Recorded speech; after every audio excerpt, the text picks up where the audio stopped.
și pe care i le-am și prezentat, am avut încă prilejul pe 25 ianuarie când l-am felicitat să-i prezint aceste materiale și între altele aș vrea să citez numai un caz.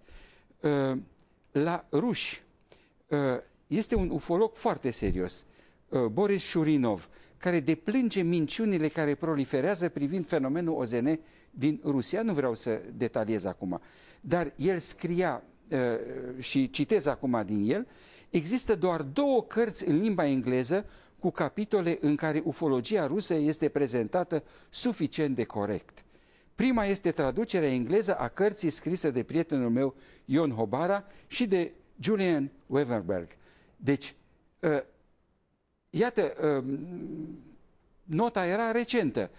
Încă și acum se recunoaște că acea carte a fost o carte scrisă în mod corect despre un fenomen care se pretează la șarlatanii. Ce alte cazuri a mai studiat domnul Hobana? Bine, el în primul rând aș mai vrea să spun că a înființat în 71 un cerc științific OZN la Casa de Cultură a Studenților, la care veneau sute de participanți care au acoperit o serie de cazuri care se raportau în perioada aceea. Ion Hobana nu a fost persoana care să meargă pe teren, să culeagă, însă a îndrumat acești tineri care au făcut o treabă foarte bună la vremea respectivă. Și unii dintre ufologii care au făcut ulterior, hai să spun, carieră în acest domeniu, au izvorât din acest cerc.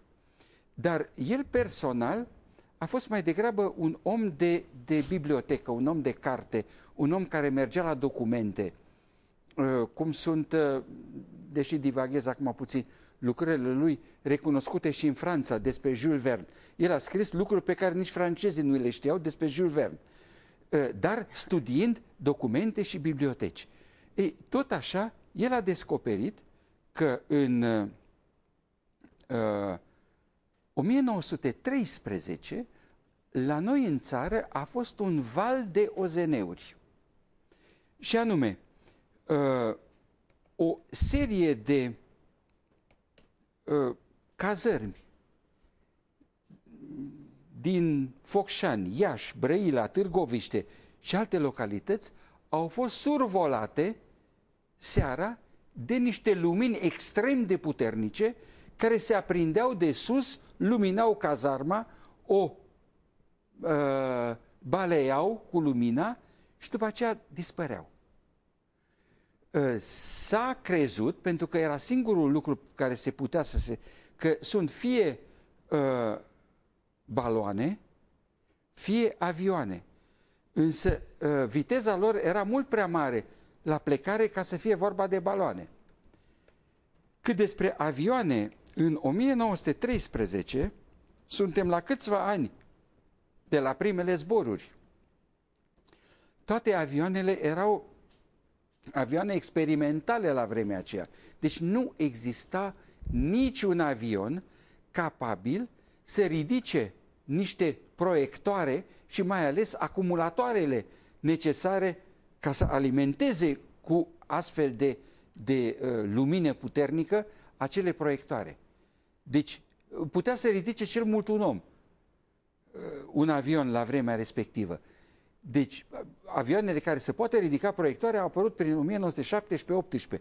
Deci în vremea aceea nu puteau exista avioane și în plus că s-a verificat, n-au fost văzute nicăieri în altă parte. Ele apăreau numai deasupra unor cazărmi. Ion Hobana a descoperit în arhivele armatei, ale jandarmeriei și așa mai departe, o serie de rapoarte care s-au făcut în acest sens, le-a examinat și a scris despre acest caz. Deci e un caz foarte interesant care, fără contribuția lui, probabil că n-ar fi fost necunoscut, descoperit. practic. Da, exact. Și acum să trecem la cazul Roswell. Da, Care a fost vreau să spun că el a avut o mare contribuție în studierea cazului Roswell, în sensul că a mers până la toate documentele disponibile. Sigur, nu s-a dus la Roswell, nu a stat de vorbă cu martorii, dar a stat de vorbă cu o serie de persoane, amintesc numai de italianul Roberto Pinotti, care la rândul lui avea informații de primă mână. Ei erau prieteni. Deci încerca să obțină date, cum să spun, inedite, chiar de la prietenii săi ufologi. Și profit acum de prilej să vorbesc despre cazul Roswell. Asta vreau să vă rog, exact, să povestiți puțin pentru ce că înseamnă. Acest caz a fost un punct de cotitură în istoria ufologiei mondiale. De ce? De ce? Iarăși fac încă o paranteză. În timpul războiului, foarte multe misiuni de aviație au fost însoțite de lumini misterioase care au fost raportate la sfârșitul misiunii și despre care nimeni nu știa despre ce e vorba. De exemplu, foarte mulți ofițeri polonezi au emigrat în timpul războiului, când a fost atacată Polonia de nemți, în Marea Britanie, și bine au făcut, nu comentez de ce. Știm ce s-a întâmplat cu cei care au rămas și au fost luați prizonieri.